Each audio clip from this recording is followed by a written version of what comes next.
Welcome back. మీలో చాలా టాలెంట్లు ఉన్నాయి. డాన్స్ చేస్తారు, పాటలు పాడతారట,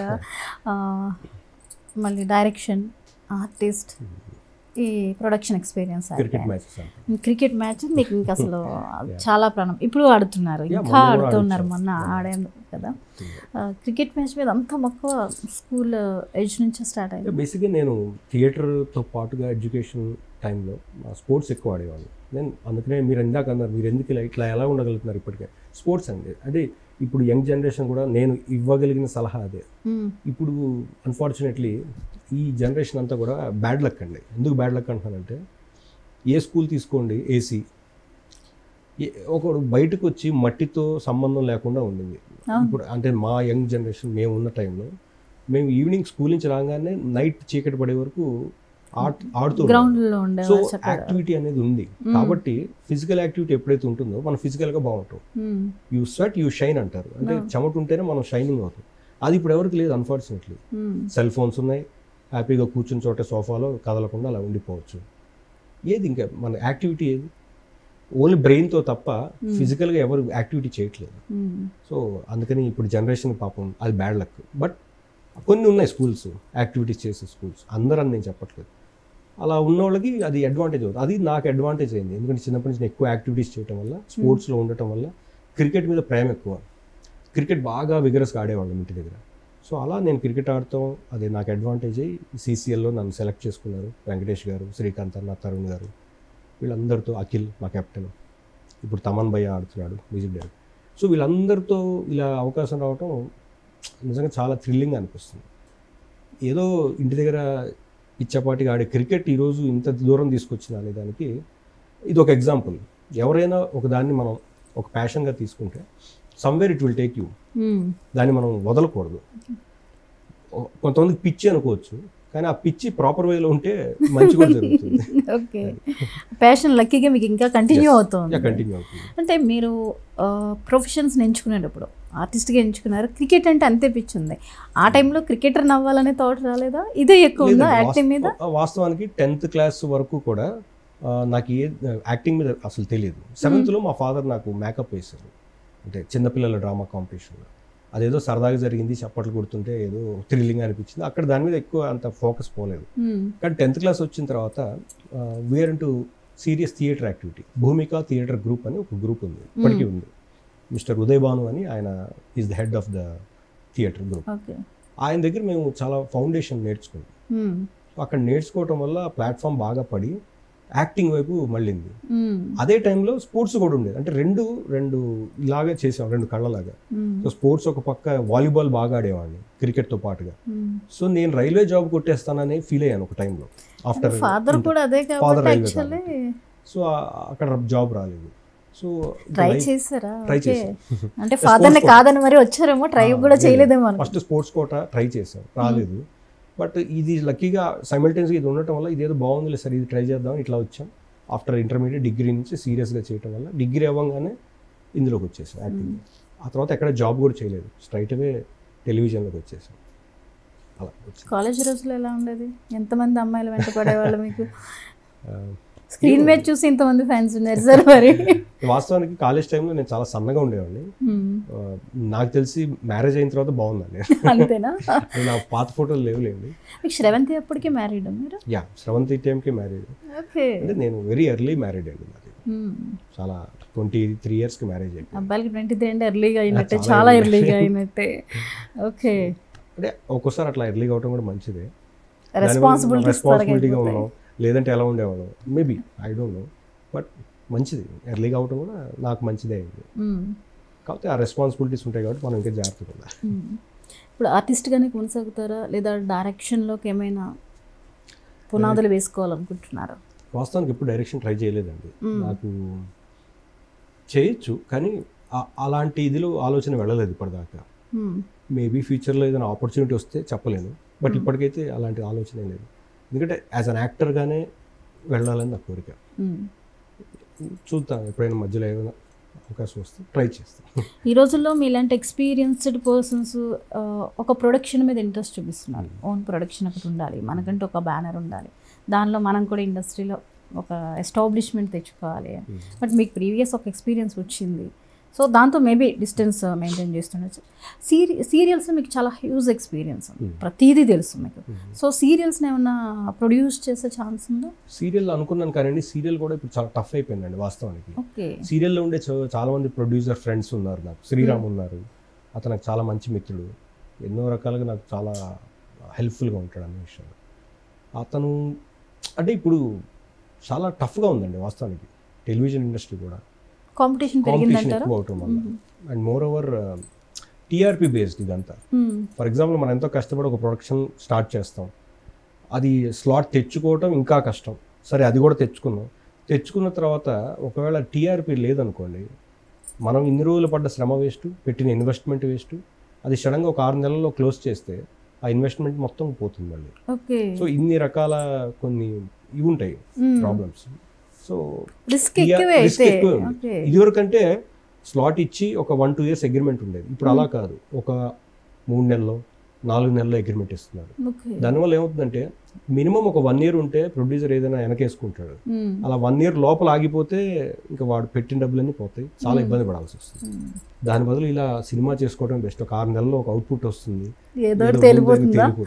ఇదేంటంటే ఎవ్రీడే టెన్షన్ ఉంటుంది, ప్రతిరోజు టెన్షన్. టీఆర్పీ వారం తిరిగేసరికి టెన్షన్, మీటింగ్స్కి వెళ్ళాలి, ఛానల్స్ త్రూ అంటే రెగ్యులర్ అప్డేషన్ అనేది ఉండాలి, వెళ్ళి వాళ్ళని కలవాలి, ఏదైనా ప్రాబ్లం ఉంటే వాళ్ళకి ఎక్స్ప్లెయిన్ చేసుకోవాలి. సో ఇంత టఫెస్ట్ ఇది సిచ్యుయేషన్ ప్రొడ్యూసర్స్ ఫేస్ చేస్తున్నారు ఇప్పుడు నేను చూశాను.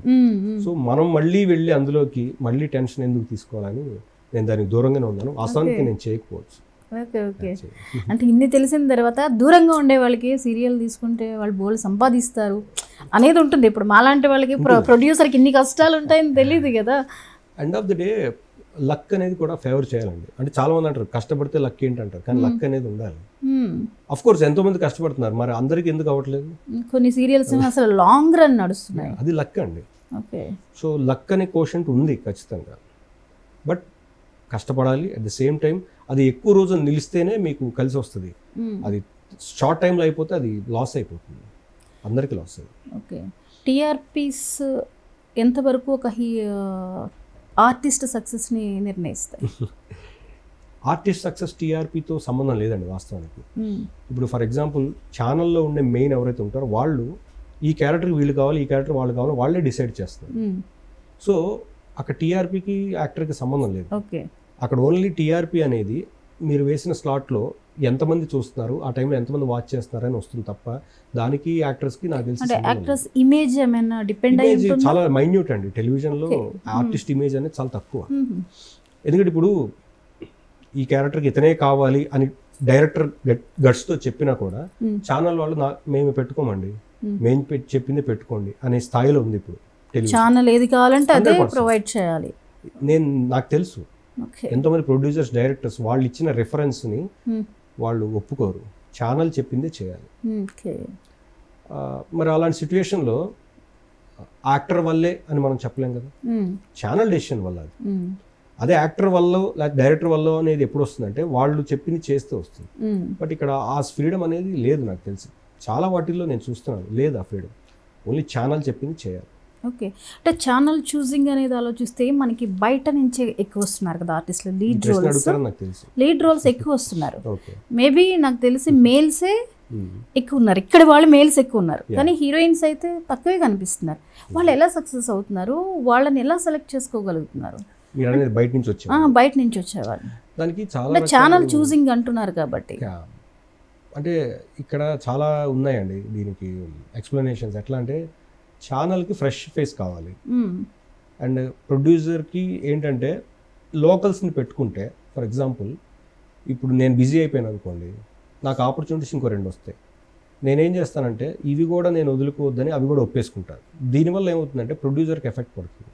సో ఒక యాక్టరు ఇప్పుడు ఫర్ ఎగ్జాంపుల్ 8 o'clock నేను కనిపిస్తున్నానండి, ఒక స్టార్ మాలో కనిపిస్తున్నాను, జీలో కూడా నన్ను అడిగారు, నేను అదే 8 o'clock ఆపోజిట్లో నేను చేస్తే అది మ్యాచ్ అవ్వదు. సో అందుకని వీళ్ళు ఏం చేస్తారంటే ఇక్కడ వాళ్ళు ఇక్కడే ఉంటారు కాబట్టి మోర్ ఆపర్చునిటీస్ తీసుకునే అవకాశం ఉంటుంది కాబట్టి బయట నుంచి తెప్పిస్తే వాళ్ళు ఫ్రెషర్గా వస్తారు, ప్లస్ అగ్రిమెంట్కి బాండ్ అయి ఉంటారు కాబట్టి అండ్ వాళ్ళ అగ్రిమెంట్ ఏం రాస్తారంటే మీరు ఈ ప్రాజెక్ట్ అయ్యే వరకు ఇదే చేయాలి, ఇంకోటి చేయకూడదు ఉంటుంది, క్లాజ్ ఉంటుంది. ఒక 1-2 years అలా ఉంటుంది. దానివల్ల వాళ్ళకి అది బయట ప్రిఫరెన్స్ ఎక్కువ ఇస్తున్నారు. అంటే నేను ఇందాక అన్నట్టుగా ఛానల్స్ కూడా తప్పు పట్టలేదు, ఎందుకంటే ఇక్కడ వచ్చేవాళ్ళు ఆపర్చునిటీ ఎక్కువ యూస్ చేసుకుని ఎక్కువ వెళ్తే కూడా ఇది వీళ్ళకే డిస్టర్బెన్స్ అవుతుంది, ఫ్రెష్నెస్ పోతుంది. సో ఎవరి పాయింట్ ఆఫ్ వ్యూ వాళ్ళు కరెక్ట్ అండి. ఇక్కడ end of the day this is ఎట్లా ఉందంటే కాంపిటేటివ్ వరల్డ్. ఎవరికి వచ్చిన ఆపర్చునిటీ వాళ్ళు వినియోగించుకోవాలి, ముందుకు వెళ్తుండాలి. ఇవాళ నేను కాబట్టి ఇంకోళ్ళు రెడీగా ఉన్నారు 10 మంది నాలాంటి వాళ్ళు. సో నాకు ఆపర్చునిటీ రాగానే నేను రెడీగా ఉండాలి. నాకు ఇది కాదు, నాకు అది అనే స్టేజ్లో లేదు ఇప్పుడు. సో ప్రతి యాక్టర్కి వచ్చిన ఆపర్చునిటీ సద్వినియోగం చేసుకోవాలి. లేదంటే అలాంటి ఆర్టిస్టులు 100 మంది రెడీగా ఉన్నారు, చాయిస్ ఉంది ఇప్పుడు. అప్పట్లో ఏంటంటే ఫలానా నందకిషోర్ కావాలంటే అతని కోసమే అతను తీసుకోండి బాగుంటుందని. ఇప్పుడు అలాగే నందకిషోర్ కాబట్టి ఇంకోళ్ళు వస్తారండి, ఏంటి అలా ఉంది, అంత చేంజ్ అయిపోయింది. ఎందుకంటే నిజంగా చెప్తాను, చాయిస్ ఉంది, అలాగే టాలెంట్ కూడా పెరిగింది. టాలెంట్ ఎవరి సొత్తు కాదు కదా. ఇప్పుడు ఇన్స్టాలో చూడండి మీరు, కొత్త కొత్త వాళ్ళు వస్తున్నారు, రోజుకు కొత్త యాక్టర్ పుడుతున్నాడు. But end of the day long span అనేది కూడా ఇంపార్టెంట్. అది ఎప్పుడంటే లాంగ్ స్పాన్ మన ఒబీడియన్స్, మన ఫిట్నెస్, మన కమిట్మెంట్ అండ్ మన టాలెంట్ ఇవన్నీ ఉన్నప్పుడు లాంగ్ స్టాండ్ ఉంటుంది. కొంతమంది ఏమంటారు, వచ్చిన ఆపర్చునిటీ ఈరోజు నాది వచ్చింది రేపు కూడా నేనే అనే గర్వంతో ఉన్నారు అనుకో, అది షార్ట్ స్పాన్ అయిపోతుంది, ఎక్కువ కాలం ఉండరు వాళ్ళు. సో ఇక్కడ ఏంటంటే ఎవ్రీథింగ్ ఈజ్ వాచ్. మీరు ఎలా నడుస్తున్నారు, ఏం చేస్తారు, మీ బిహేవియర్ అంటే ఎవ్రీథింగ్ ఈజ్ కౌంటెడ్. ఎందుకంటే మనం ముందున్నప్పుడు కాకుండా వెనక మాట్లాడతారు, మనకి ఇది క్యారీ అవుతుంది. మనం సెట్లో ఉన్నప్పుడు ఎలా బిహేవ్ చేస్తున్నాం, 10 మందితో ఎలా ఉంటున్నాం, డైరెక్టర్ ప్రొడ్యూసర్తో ఎలా ఉంటున్నాం, ఇవన్నీ క్యాలిక్యులేట్ చేస్తారు. ఆఫ్ కోర్స్ అవకాశం రావడానికి ఈ ఫ్యాక్టర్స్ కూడా వర్కౌట్ అవుతాయి. అంటే నేను అనేది వాళ్ళని ఇంప్రెస్ చేయడానికి మనం బతకూడదు, కానీ మనం మన యాటిట్యూడ్ బిహేవియర్ బాగుండాలి. మనం కనిపించేది చాలా సాఫ్ట్గా ఉండి అక్కడ సెట్లో రాను అని అందరినీ చేయకూడదు. అది మన బిహేవియర్, మన యాటిట్యూడ్ అది ఒక హ్యూమన్ బీయింగ్ లాగానే ఉండాలి. హీరో అంటే అతనికి ఏమి 10 తలకాయలు 10 ఇవి ఉండవండి, అందరిలాంటివాడే వాడు కూడా. కాకపోతే మంచి అవకాశం వచ్చింది, అందుకని ఆ పొజిషన్లో ఉన్నాడు, దాన్ని వినియోగించుకోవాలి. లేదంటే ఆ ప్లేస్లో ఇంకోటి వస్తారు. I'm talking about television industry, మళ్ళీ సినిమాతో రిలేట్ చేయకండి. సో టెలివిజన్లో అలా ఉంది ప్రస్తుతం. కాబట్టి వచ్చిన ఆపర్చునిటీ చాలా గోల్డెన్ ఆపర్చునిటీ అని అందరూ చేసుకుంటూ వెళ్ళిపోవాలి. ఇంకా అబ్బాయిలకి అవకాశాలు అనే విషయానికి వస్తే మేము కొన్ని విన్నాం, అందులో ఎంతవరకు వాస్తవాలో తెలియదు, కానీ ఒక క్యారెక్టర్ నాకు చేయాలని ఉంది, ప్యాషన్ ఉంది, నా దగ్గర డబ్బు ఉంది, కానీ నాకు స్క్రీన్ మీద కనిపించాలను. అలాంటప్పుడు నేనే ఎదురు డబ్బులు ఇస్తే క్యారెక్టర్ వస్తుంది టెలివిజన్లో, సినిమా. నిజంగా అలా ఎవరికైనా డబ్బు, అదే చెప్తున్నాను, అలా ఉందో లేదో నాకైతే ఐడియా లేదు. ఒకవేళ అలా నిజంగా ఎవరికైనా ఇంట్రెస్ట్ ఉంటే నేను ఇచ్చే సలహా సినిమా చేసుకోండి.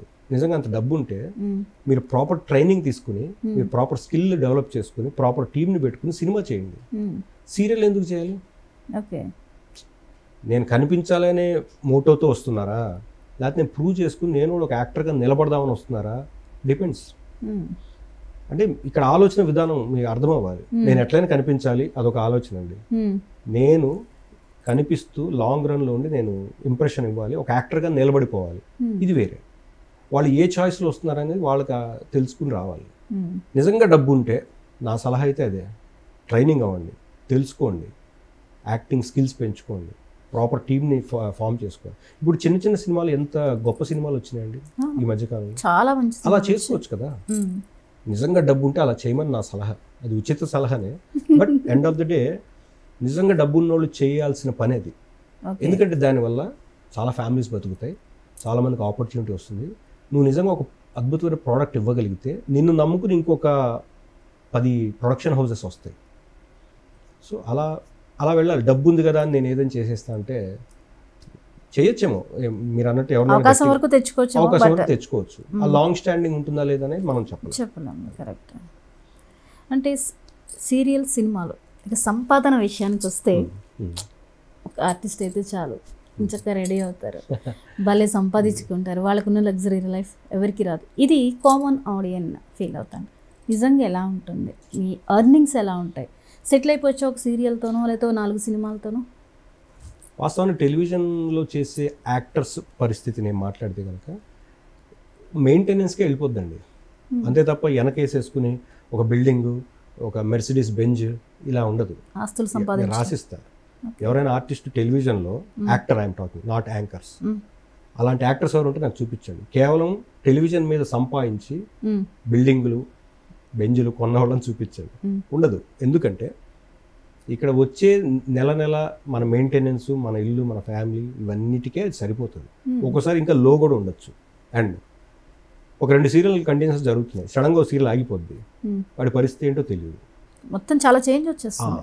కాబట్టి నేను అందరికీ చెప్పేది ఇంకోటి ఏంటంటే, కేవలం యాక్టింగ్ నమ్ముకునే రావద్దు, ప్లాన్ బి పెట్టుకుని రావాలి. Plan B or plan C పెట్టుకుని రావాలి. అంటే ఒక బిజినెస్ లేకపోతే ఏదైనా సైడ్ ఇన్కమ్ వచ్చే సోర్సెస్ పెంచుకుని రావాలి. కేవలం ఇదే నమ్ముకుని వస్తే ఏమవుతుందంటే, అన్ని గోల్డెన్ డేస్ ఉండవు ఇక్కడ. కరెక్ట్.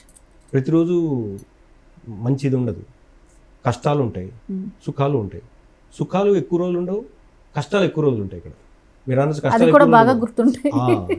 ఇక్కడ కష్టాలే ఎక్కువ రోజులు ఉంటాయి, సుఖాలు అప్పుడప్పుడు వచ్చి వెళ్తుంటాయి, చుట్టంలాగా పలకరించి వెళ్ళిపోతాయి. కానీ కష్టాలు మన ఫ్యామిలీలో ప్రతిరోజు ఉంటాయి. అంటే ఫ్యామిలీ కష్టాలు అని కాదు, సో ఇది ప్రిపేర్ అయ్యి వచ్చేవాడు డబ్బున్నోడైతే ఇందాక ఎగ్జాంపుల్ అది, డబ్బు లేనోడైతే ప్లాన్ బి ఇంకోటి ఏదో సోర్స్ ఆఫ్ ఇన్కమ్ పెట్టుకునే రావాలి. దీన్నే నమ్ముకుని రావద్దు. అఫ్కోర్స్ ఇప్పుడు ప్లాట్ఫామ్స్ ఎక్కువైపోవటం వల్ల ఎవరికి వాళ్ళు ఓన్ యూట్యూబ్ ఛానల్స్ ఉన్నాయి, బాగా చేసుకుంటున్నారు. చాలా మంది నేను చూశాను, అందులోంచి కూడా ఇన్కమ్ సంపాదిస్తున్నారు. అది గుడ్, సోర్సెస్ బాగా, అది మంచిది. ఎందుకంటే ఎవరితో సంబంధం లేదు. మీరు ఛానల్కి వెళ్ళి ఇంప్రెషన్ చేయక్కర్లేదు, నా ప్రొడక్షన్ హౌస్ ఇది, నా డైరెక్టర్ ఇది, నా ప్రొడ్యూసర్ ఇది చెప్పక్కర్లేదు. యూట్యూబ్ ఛానల్ ఉందా, నీ దగ్గర టాలెంట్ సత్తు ఉందా, నువ్వు చేసుకో. తెల్లారిసి ఏం చేస్తున్నావు అప్లోడ్ చేస్తే సరిపోతుంది. ఒకప్పుడు దీనికి ఒక పెద్ద ఇది ఉండేది, ఒక స్క్రీన్, కెమెరా అంటే వేరుండేది. ఇప్పుడు మొత్తం మారిపోయింది. అంటే వెళ్ళలేదు, ట్రెండ్ ఎలా ఉంటే అలా వెళ్ళాలి తప్ప. ట్రెండ్ అలా ఉంది, నేను అలా ఉండను అంటే కూడా ఇప్పుడు అవ్వట్లేదు. ట్రెండ్తో పాటు మీరు కొంచెం వెళ్ళిపోవాలి తప్పదు. సరే, మరి ట్రెండ్ ఎఫెక్ట్ మీ మీద ఏమన్నా ఉందా? ఉందండి. నేనే చెప్తాను కదా, నేను ఆ ట్రెండ్కి తగ్గట్టుగా అప్డేట్లో లేను కొన్ని విషయాల్లో. ఫర్ ఎగ్జాంపుల్ ఇన్స్టాగ్రామ్ ఇందా చెప్పాను, ప్రతిరోజు రీల్ పెట్టాలి, ఇవి చేయాలి, అది నేను చేయలేకపోతున్నాను. బట్ చేయాలని ఉంది కానీ చేయలేకపోతున్నాను. ఇది ఏదో ఒక బద్ధకం, అవసరం ఇప్పుడు నాకు ఇది అని. కానీ ట్రెండ్కి తగ్గట్టే ఉండాలి వాస్తవానికి. అంటే అందులో కూడా కొన్ని అడ్వాన్స్డ్ మంచివి చేస్తున్నారు. మనం ఎప్పుడు అందులో చెడునే చూడకూడదు, మంచి కూడా చూడాలి. కొన్ని సమాజానికి ఉపయోగపడేవి చేస్తున్నారు, కొన్ని ఓకే వాడు సొంతం చేసుకుంటున్నారు, అది వాళ్ళ ఇష్టం. End of the day lime లైట్లో ఉన్నారా లేదా అది ఇంపార్టెంట్. లైమ్ లైట్లో ఉంటే డబ్బులు వస్తాయి, ఆ డబ్బులతో మీ ఇష్టం, అది మీరు ఏం చేస్తారు అనేది. దాన్ని మళ్ళీ సమాజం కోసం ఉపయోగిస్తారా, అది మీ సొంతంగా చేసుకుంటారా, అది మీ ఇష్టం. బట్ లైమ్ లైట్లో ఉంటేనే ఇదంతా సాధ్యం. ఉండటానికి ఈ రేస్లో మీరు ఉన్నప్పుడు గుర్రం ఎక్కి రేస్ చేయాలి, గుర్రం దిగితే మీరు అక్కడే ఉండిపోతారు అంతే. మీ ఒపీనియన్లో సోషల్ మీడియా ఎంత విస్తృతమైందో, ఎన్ని వెసులుబాట్లు వచ్చినాయో, దాంతోపాటు కొన్ని డిసడ్వాంటేజెస్ కూడా వచ్చాయి. మీ ఒపీనియన్ అసలు సోషల్ మీడియా ఇంపాక్ట్ వల్ల ఎక్కువ లాభాలు ఉన్నాయంటారా, ఇబ్బందులు ఎక్కువ ఉన్నాయా? రెండు ఉంటాయండి, రెండు సమానంగా ఉంటాయి. అది వినియోగించుకునే వాడి మెంటాలిటీ బట్టి ఉంటుంది. ఇప్పుడు ఇందులోనే చాలా మంది అంటే దాని ఇంపాక్ట్ ఎలా ఉంది, ఇప్పుడు పెద్దవాళ్ళది వేరు, చిన్న యూత్ మీద ఇలాంటి వాళ్ళది ఎలా ఉందంటారు? యూత్ ఆల్మోస్ట్ ప్రమాదకరంగానే ఉంది కొంతమంది, అంటే అందరం చెప్పను, కొంతమంది వరకు. ఎందుకంటే దాన్ని సద్వినియోగం చేసుకోవట్లేదు చాలామంది. అది చేసుకున్నప్పుడు అది ఎఫెక్ట్ వాళ్ళకే తెలుస్తుంది కొన్ని రోజుల తర్వాత. కానీ దాన్ని నిజంగా యూజ్ చేసుకోగలిగితే that is the best platform social media అనేది. ఎందుకంటే మీరు టెలివిజన్ రావక్కర్లా, సినిమాకి రావక్కర్లా, డైరెక్ట్ మీరు ఏం చేయాలనుకున్నారో మీరు చేసేయచ్చు. ఇప్పుడు ఆ స్వేచ్ఛ ఉంది, అంత ఫ్రీడమ్ ఇప్పుడు సోషల్ మీడియాకి ఉంది. దాన్ని సరైన దాంట్లో మనం చేసుకోవటం. ఓకే, ఇక యాజ్ ఏ ఆర్టిస్ట్గా సీరియల్, సినిమాల డిఫరెన్స్ మీరు చూసేసారు. ఇప్పుడు మీ ఫోకస్ ఎక్కువగా దేని మీద, వచ్చిన అవకాశాలని కాకుండా దేని మీద మీరు ఎక్కువ ఎస్టాబ్లిష్ అవ్వాలనుకుంటున్నారు? నేను సినిమా మీద ఎక్కువ ఎస్టాబ్లిష్ అవ్వాలని ట్రై చేస్తానండి. ఎందుకంటే సినిమా అని ఎందుకంటామంటే యాక్టర్స్, ప్రతి యాక్టర్ డ్రీము పెద్ద తెర మీద తన చూసుకోవాలి. అండ్ అక్కడ ఉన్న అడ్వాంటేజెస్ ఉంటాయి డెఫినెట్గా. ఎక్కువ రెమ్యునరేషన్ వస్తుంది, ఎక్కువ రీచ్ కూడా ఉంటుంది. అంటే రీచ్ ఇన్ సెన్స్ పెద్ద సర్కిల్లో వెళ్ళే రీచ్. టెలివిజన్ కంటూ ఒక ఆడియన్స్ ఉంటారు, సినిమా కంటూ ఒక ఆడియన్స్ ఉంటారు. But end of the day ఒక సినిమాలో ఒక మంచి క్యారెక్టర్ చేస్తే ఆ ఇంపాక్ట్ అనేది ఒక కొన్ని డెకేడ్స్కి ఉంటుంది. అది ఓకే, అలాంటి క్యారెక్టర్ కోసం ఆర్టిస్ట్ తపన పడతాడు. సో అలాంటి క్యారెక్టర్ దొరకాలని నేను కూడా ఆశిస్తున్నాను. ఆ ప్రయత్నంగానే నేను సినిమా పరంగా ఉన్న డైరెక్టర్స్ కొంతమందిని అప్పుడప్పుడు వెళ్ళి కలుస్తున్నాను. చూడాలి ఎప్పుడు ఏ అవకాశం ఎలా వస్తుంది. అంటే అవకాశాలు అనే విషయానికి వస్తే ఎక్కడ అడ్వాంటేజ్ ఎక్కువ ఉంది, సినిమాలకా సీరియల్గా? నా పరంగా అయితే సీరియల్ ఉందండి. అంటే ఇప్పుడు నేను ఇందాక చెప్పినట్టుగా ఒక క్యారెక్టర్ ఆర్టిస్ట్గా ఒక ఫాదర్ రోల్స్ లేకపోతే ఇలాంటి మిడిల్ ఏజ్ గ్రూప్ రోల్స్ అంటే సీరియల్లో ఉంది ఎప్పుడు ఆల్వేస్.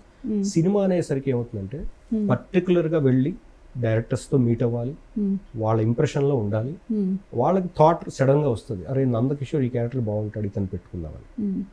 సో టెలివిజన్లో ఆల్వేస్ ఉంది. సినిమా అనేది అది టచ్లో ఉంటేనే ఉంటుంది, మనం వాళ్ళ రీచ్లో ఉంటేనే ఉంటుంది. సో అది మన మీద ఆధారపడి మనం రీచ్ అవ్వాలి. ఎందుకంటే టెలివిజన్లో ఇప్పుడు నేను కొత్తగా చేయాల్సింది ఏం లేదు అని నేను అనుకుంటున్నాను. అంటే అంత తెలుసు కదా, 20 ఏళ్ళగా చేస్తున్నాం. బట్ అలా అని సినిమా వాళ్ళందరూ కూర్చుని టెలివిజన్లో ఎవరు బాగా చేస్తారని చూసే టైం వాళ్ళకి లేదు. నేను వెళ్ళి కలిసి నేను సార్ ఈ క్యారెక్టర్ ఏదైనా మంచి కొత్త క్యారెక్టర్ ఉంటే చూడండి సార్, ట్రై చేయండి అని నేను రిక్వెస్ట్ చేసుకోవాలి, అప్లికేషన్ పెట్టుకోవాలి. నాకు 20 ఏళ్ళ ఎక్స్పీరియన్స్ ఉందని నేను కాలు మీద కాలేసి కూర్చుంటే అవ్వదు, వెళ్ళాలి. ఛాన్స్ కోసం వెళ్ళడం తప్పు లేదు, తప్పదు, వెళ్ళాలి. ఏమనిపించదా ఇంత జర్నీ చేశాక మళ్ళీ అవకాశం కోసం వెళ్ళడమా అనేది? మన దగ్గరికి ఆఫర్లు ఎలా వస్తాయి బాగుంటాయి, ఎలా వస్తాయి చెప్పండి. ఓకే, అంటే ఇప్పుడు నేను ఇంట్లో కూర్చుని నేను మహానటుడు నేను కూర్చుని ఫీల్ అయితే ఆఫర్ ఎలా వస్తుంది చెప్పండి. నేను మహానటుడు అని 10 మంది చెప్పాలి, లేదా నా అంతటి నేను వెళ్ళాలి. 10 మంది నా కోసం ఎందుకు చెప్తారు, వాళ్ళ టైం కిల్ చేసుకుని. సో ఆర్టిస్ట్ అనేవాళ్ళు కొంచెం దగ్గరగానే ఉండాలంటారు. ఉండాలి 100%. ఇప్పుడు ఫర్ ఎగ్జాంపుల్ అఫ్ కోర్స్ కొన్ని ఇప్పుడు ఇలాంటి ఇంటర్వ్యూస్ ఉండొచ్చు, ఈ ఇంటర్వ్యూ సడన్గా ఎవరో డైరెక్టర్ చూడొచ్చు, ఇంప్రెస్ అవ్వచ్చు, ఇలాంటివి ఉపయోగపడతాయి. నేను అందుకే ఇంటర్వ్యూస్ సాధారణంగా చాలా మంది అవాయిడ్ చేస్తాను, నేను చేయను మ్యాక్సిమం, బట్ కొన్ని చేస్తాను. ఇలాంటి ఇంటర్వ్యూ చూసి ఎవరికో డైరెక్ట్ ఎక్కడో ఏదో దేంట్లోనో రీల్ లాగా రావచ్చు, ఇంకోటి రావచ్చు, కనెక్ట్ అవ్వచ్చు, ఛాన్స్ కూడా తీసుకొస్తాయి. సో అలాంటి అవకాశం తీసుకుని నేను అప్పుడప్పుడు ఇంటర్వ్యూస్కి వచ్చి ట్రై చేస్తున్నాను అంతే. ఇప్పుడు లేటెస్ట్ ప్రాజెక్ట్స్ ఏమున్నాయి? లేటెస్ట్ అంటే ఇప్పుడు టెలివిజన్లో 2 ప్రాజెక్ట్స్ నడుస్తున్నాయి. సినిమా పరంగా అంటే నేను పేర్లు చెప్పను, కొంతమంది డైరెక్టర్స్ కలిసాను. సరే, డైరెక్టర్స్ ఎవరి డైరెక్షన్లో చేస్తున్నారు చెప్పండి. ఇంకా కన్ఫర్మ్ అవ్వలేదు, కన్ఫర్మ్ అయిన రోజు మీకే తెలుస్తుంది. సో ప్రయత్నం చేస్తాం, ఒక 3-4 డైరెక్టర్ టచ్లో ఉన్నారు. ఏదైనా కూడా లక్కీగా ఒక మంచి క్యారెక్టర్ రావచ్చు తొందరలో, వెయిటింగ్. ఏ డైరెక్టర్ అంటే మీకు బాగా ఇష్టం, అంటే మిమ్మల్ని ఇంప్రెస్ ఇష్టం?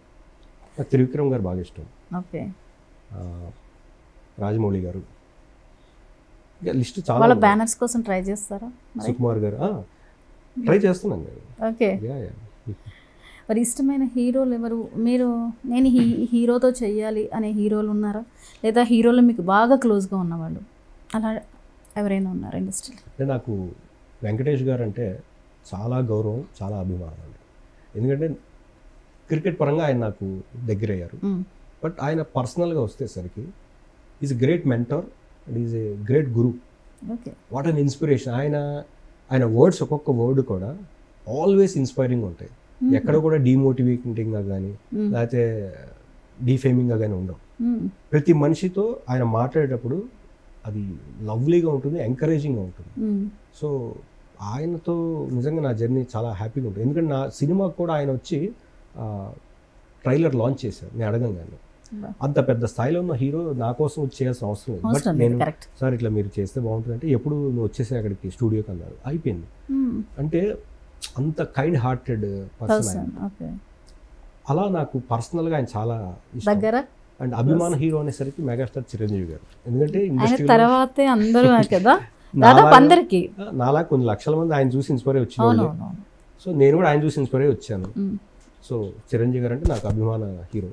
ఆయన పక్కన ఎప్పుడు ఏంటి అనేది ఎదురు చూస్తున్నారా? అది కూడా విశ్వంబర సినిమా వస్తుంది కదా, అందులో ఏమైనా అవకాశం వస్తుందేమో. అంటే అక్కడ వరకు వెళ్ళారు, విశ్వంబర వరకు అయితే వెళ్ళారు. చూడాలండి, మీ డ్రీమ్ నెరవేరాలి, విశ్వంబర్లో మీరు కనిపించాలి. నెక్స్ట్ ఇంకెవరు? మన పవన్ కళ్యాణ్ గారి గురించి మీరు. ఆయన పవన్ కళ్యాణ్ గారు పవర్ కదా, పవర్ స్టార్. సో ఇప్పుడున్న యంగ్ జనరేషన్లో హీరోస్ అందరు కూడా అంటే ఎవరి క్వాలిటీ వాళ్ళకు ఉందండి, ఎవరి ఇది వాళ్ళది, వాళ్ళ స్టైల్ వాళ్ళది. సో ఎవరితో అవకాశం వచ్చినా చేయాలి, 100% మన ఎఫర్ట్ పెట్టాలి, waiting for that. Okay, already Venkatesh గారి పక్కన కనిపించారు కదా మన సైంధవ్లో కూడా చిన్న రోల్ సారే సజెస్ట్ చేశారు. బట్ నెక్స్ట్ టైం ఇంకొంచెం పెద్ద రోల్ ట్రై చేయాలి. కానీ చాలా హ్యాపీ ఫీల్ అయి ఉంటారు, ఎందుకంటే ఆయన మూవీలో కాబట్టి మీకు చాలా. అంతకుముందు ఆయన మూవీలో గోపాలలో కూడా చిన్న క్యారెక్టర్, డాక్టర్ క్యారెక్టర్ చేశాను. అంటే పవన్ కళ్యాణ్ గారితో కాంబినేషన్ కాదు, ఆ సీన్లో నేను వెళ్ళిపోయిన తర్వాత పవన్ గారు వస్తారు, అది డాక్టర్ సీన్, చిన్న 1 సీన్. సో ట్రై చేయాలి, ఇంకా అంతే. వెళ్తూ ఉంటే ఏదో మంచి క్యారెక్టర్ పడుతుంది. ఓకే. సో ఫైనల్లీ జర్నీ అయితే చాలా చక్కగా చేస్తున్నారు మీ స్టార్ట్ చేసినప్పటి నుంచి కూడా. ఒకటి, ఇండస్ట్రీలో మీకు ఎలాంటి రిమార్క్ వినపడలేదు, అది మీరు ఇండస్ట్రీని బాగా అర్థం చేసుకుని ఉండడం వల్లేనా? అంటే నేను అబ్జర్వ్ చేసిన దాంట్లో అవునండి. ఎందుకంటే మనం అందరితో మంచిగా ఉండాలి, అజాత శత్రువులాగా ఉండాలి. ఎందుకంటే లైఫ్ ఈజ్ వెరీ షార్ట్ అండి. మనం ఈ లోపల వాళ్ళు గొప్ప వీడు వేస్ట్ అని మనం ఇక్కడ ఒక చోట మాట్లాడినా ఈజీగా 10 మంది దగ్గరికి వెళ్ళిపోతుంది. అందుకని అందరితో మంచిగా ఉంటే అయిపోయింది కదా. వాళ్ళు వచ్చి అతని గురించి అభిప్రాయం ఏంటి అన్నప్పుడు కూడా నవ్వుతూ ఉండాలి, వీళ్ళు వచ్చి ఇతని గురించి అభిప్రాయం అన్నప్పుడు కూడా నవ్వుతూ ఉండాలి. నా అభిప్రాయంతో వాళ్ళకి సంబంధం ఏంటి అంటే నాకు చిచ్చు పెట్టడానికి. నా అభిప్రాయం అడిగాడు అంటే అది మన అభిప్రాయం అనేది మన లోపలే ఉండాలి, బయటికి తేకూడదు. అలానే మన అందరి మీద ఇది విషయం ఉందని కాదు, మనం అందరితో బాగుండాలి, అప్పుడు అందరూ మనతో బాగుంటారు. That's what I feel. మీరు వర్క్ చేసిన టెలివిజన్ ఇండస్ట్రీ హీరోలో మీ టైంలో మీరు బాగా ఎవరితో క్లోజ్గా ఉండేవారు? ఇప్పటికీ కూడా క్లోజ్గా ఎవరితో ఉంటారు? నాకు శ్రీరామ్, ఇందాక చెప్పాను కదా, శ్రీరామ్, భరణి. ఇప్పటికీ అలానే ఉందా? Sriram is very kind hearted, మంచి హెల్ప్ఫుల్ పర్సన్. నాకు చాలా సందర్భాల్లో హెల్ప్ఫుల్గా ఉన్నాడు. మంచి హెల్పింగ్ నేచర్ ఉన్న వ్యక్తి, చాలా మంచి ప్రొడ్యూసర్, సక్సెస్ఫుల్ ప్రొడ్యూసర్. తను చాలా మంచి మంచి జీలో సెటిల్ అయిపోయారు ఆయన అక్కడ. Is hard work. మనం సింపుల్గా సెటిల్ అయిపోవడం అనుకుంటాం కానివ్వండి, గత 20 ఏళ్ళుగా కూడా ప్రొడ్యూసర్గా చిన్న చిన్న క్యారెక్టర్లు చేస్తూ వచ్చిన అవకాశాన్ని వినియోగించుకుంటూ. ప్రొడక్షన్ అనేది ఈజీ కాదండి. యాక్టింగ్ అనుకోండి, వాస్తవానికి వచ్చామా, సిన్సియర్గా ఎఫర్ట్ పెట్టామా, చేసామా, వెళ్ళిపోయామా, అంతే. ప్రొడక్షన్ చేసే ప్రొడ్యూసర్ కావచ్చు, డైరెక్టర్ కావచ్చు, చాలా టెన్షన్స్ ఉంటాయి. అందరినీ మేనేజ్ చేయాలి, ఇన్ని క్రాఫ్ట్స్ని కంట్రోల్ చేయాలి, అవుట్పుట్ ఇవ్వాలి, ఛానల్ని మీట్ అవ్వాలి, ఛానల్ని ఇంప్రెస్ చేయాలి, టైంకి డబ్బులు ఇవ్వాలి, మళ్ళీ అందరినీ ఫాలోఅప్ చేయాలి, ఇన్ని ఉంటాయి. సో ఎవరి కష్టం వాళ్ళే. సో ఈ యాక్టర్స్కి నుంచి ఒక్కొక్క కంప్లైంట్ ఒక్కోసారి వస్తూ ఉంటుంది, యాక్ట్ చేసిన రెమ్యునరేషన్ ఇవ్వలేదు, సో వాళ్ళ సంస్థలు ఎగ్గొట్టాయి. ఆ లిస్ట్లో మీరు అప్పట్లో ఎప్పుడైనా ఉన్నారా? లేదండి, నా లక్కీగా ఇంతవరకు నాకు ఎవరు ఎగ్గొట్టలేదు. అదృష్టవంతులు అయితే ఆ రకంగా కూడా మీరు. అంటే మనం ఏదైతే అడుగుతామో అది టైంలో ఇస్తేనే మనం చేయగలుగుతాం, సిన్సియర్గా చేయగలుగుతాం. అండ్ మన బిహేవియర్ ఎప్పుడు అవతలోడికి ఇబ్బంది కలిగించేది కాదు కాబట్టి వాళ్ళకు కూడా అనిపించదు, అరే ఇతన్ని ఈ నెల ఎగ్గొడదాం అని అనిపించదు. ఎందుకంటే మనం సిన్సియర్గా ఉన్నప్పుడు, మనతో వర్క్ జరుగుతున్నప్పుడు అతను ఎందుకు ఆపుకుంటాడు మనం. సో అక్కడ నాకు ఎప్పుడు అలాంటి ఇబ్బంది కలగలేదు లక్కీగా. శ్రవంతి సీరియల్లో మీకు హీరోయిన్గా చేసిన మీనా గారు, అంటే మీది ఒక హిట్ పేరుగా పడిపోయింది కదా, సో తన గురించి చెప్పండి. తను ఆవిడ మంచి ఆర్టిస్ట్ అండి. ఆ శ్రవంతి టైంలో చాలా కష్టపడింది. ఆ సీరియల్ అంతా ఏడిపే, అంత ఏడుపు నా లైఫ్లో ఎవరి దగ్గర చూడలేదు. అంటే క్యారెక్టర్ అలా వచ్చింది కాబట్టి తను చాలా కష్టాలు వెంట వెంటనే. సో అప్పట్లో ఆ సీరియల్ అలా ఆ ఏడుపుని అందరూ పాపం జాలిపడి అలా హిట్ అయింది ఆ serial. So she is very good actor and చాలా కష్టపడి చేస్తుంది. తను కూడా మంచి కో ఆర్టిస్ట్. ఇప్పుడు మీకు ఆ ఫ్రెండ్షిప్ ఉందా? ఎప్పుడైనా కలిసినప్పుడు హలో హాయ్ హాయ్ బాయ్ ఉంటుంది. Okay okay. మీ అందరినీ చూసి ఇండస్ట్రీకి రావాలి అనుకునే న్యూ జనరేషన్, యంగర్ జనరేషన్కి మీరు ఏం మెసేజ్ ఇస్తారు? వాళ్ళు మెసేజ్ ఇచ్చినా తీసుకునే స్టేజ్లో వాళ్ళు లేరు. ఎందుకంటే సలహా ఇవ్వండి. ఎవరికి వాళ్ళకి వాళ్ళ ఐడియాస్, ఐడియాలజీస్ ఉన్నాయండి. బట్ అంటే చూడడానికి వేరు కదా సార్, ఇలాంటి ఎక్స్పీరియన్స్ వేరు, అంటే లోతు వేరు ఉంటుంది. డెఫినెట్గా ఇది ఒక మాయా ప్రపంచం. మనం ఇందాక నేను చెప్పినట్టుగా ప్లాన్ ఏ, ప్లాన్ బి అనేది ఉండాలి ఎంత టోళ్ళకైనా. ఇందులోనే బతుకుతాము అంటే కష్టం, ఇదే బతుకుదాము అంటే చాలా కష్టం. అంటే అన్లెస్ అంటిల్ మీరు వెల్ ఆఫ్ అయి ఉండాలి, మీ వెనక కోట్ల డబ్బులు ఉండి మీరే నాకేం పర్లేదు అంటే హ్యాపీ రండి. లేదు దీన్నే ప్యాషన్గా తీసుకుని వద్దామంటే good, passion is always good. But ఆ ప్యాషన్ కోసం మీరు పెట్టే ఎఫర్ట్ చాలా ఇంపార్టెంట్, మీ డెడికేషన్ చాలా ఇంపార్టెంట్, టైం చాలా ఇంపార్టెంట్. అండ్ ఆల్సో సైమల్టేనియస్గా ఒక బ్యాకప్ పెట్టుకోండి. బ్యాకప్ లేకపోతే ఏమవుతుందంటే కొలాప్స్ అవుతుంది అన్ని రకాలుగా. బ్యాకప్ అనేది చాలా ఇంపార్టెంట్. ఇది అవుట్ ఆఫ్ ఎక్స్పీరియన్స్ నేను చెప్తున్నాను. బట్ ఒక్కొక్కరికి ఒక్కొక్క ఇంట్రెస్ట్ ఉంటుంది. ఎండ్ ఆఫ్ ద డే మీ ఇంట్రెస్ట్ని కాపాడుకుని అందరితో బాగుండాలి, రెస్పెక్టబుల్గా ఉండాలి. అప్పుడే రెస్పెక్ట్ మీకు వస్తుంది. రెస్పెక్ట్ అనేది మనం అడుక్కుంటే వచ్చేది కదా, అది వాళ్ళంతటి వాళ్ళు ఇవ్వాలి. అది మన బిహేవియర్ని బట్టి ఉంటుంది. So behaviour is always important. Super sir, మీ ఎక్స్పీరియన్స్ని షేర్ చేశారు, అలాగే మీ సక్సెస్లో అన్నిటి గురించి చాలా చక్కగా ఇప్పుడు మాకు చెప్పారు. సో ఇక నుంచి కూడా మీరు ఎప్పుడు దగ్గరగానే ఉండాలి. అది బుల్లితెర లేకపోతే వెండితెర ఏదైనా కావచ్చు, దగ్గరగానే ఉండాలి. బట్ మీరు సినిమాల్లో ఇంకా ఎస్టాబ్లిష్ అవ్వాలని మాత్రం మనస్ఫూర్తిగా కోరుకుంటున్నాను. Thank you so much sir. చూసారు కదండి సరదాగా కాసేపులో నందకిషోర్ గారితో ఇంటర్వ్యూ. మరో గెస్ట్తో మళ్ళీ కలుద్దాం. Keep watching 99 TV.